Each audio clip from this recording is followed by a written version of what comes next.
قل أعوذ برب الناس ملك الناس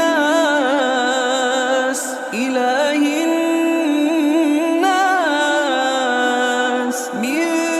شر الوسواس الخناس